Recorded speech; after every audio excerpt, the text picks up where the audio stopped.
আসসালামু আলাইকুম। আজকে রান্না করব লাল শাক। লাল শাক কীভাবে রান্না করবো পুরো ভিডিও দেখবেন। এই লাল শাকে আছে অনেক প্রোটিন। লাল শাক খেলে হিমোগ্লোবিন বাড়ায়, স্বাস্থ্যের জন্য ভালো। এটা আমি দিয়ে দিয়েছি পেঁয়াজ কুচি, কাঁচামরিচ কুচি, রসুন কুচি, লবণ স্বাদ মতো।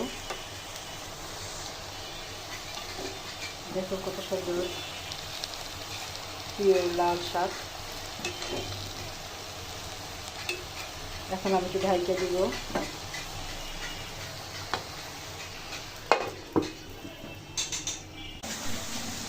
এখন তো নাড়াচাড়া করে আবার ঢাইকে দিব।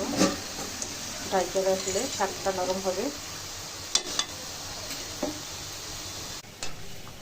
এই তো রসুন কুচি, শুকনো মরিচ দিয়ে দিছি, লাল লাল হয়ে গেছে। এখন শাকটা দিয়ে দিব।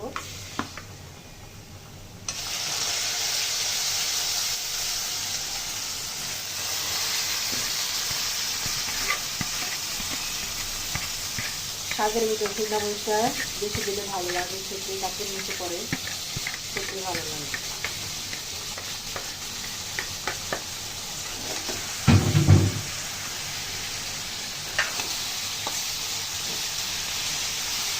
এটা আমার হয়ে গেল লাল শাক ভাজি। ভালো লাগলে লাইক, কমেন্ট, সাবস্ক্রাইব করবেন এবং শেয়ার করবেন। আমি এখন পরিবেশন করে দেখাবো। এই তো আমার হয়ে গেল মজাদার লাল শাক ভাজি। এভাবে বানিয়ে খেয়ে দেখবেন কেমন লাগে। ভালো লাগলে লাইক, কমেন্ট, সাবস্ক্রাইব করবেন এবং শেয়ার করবেন।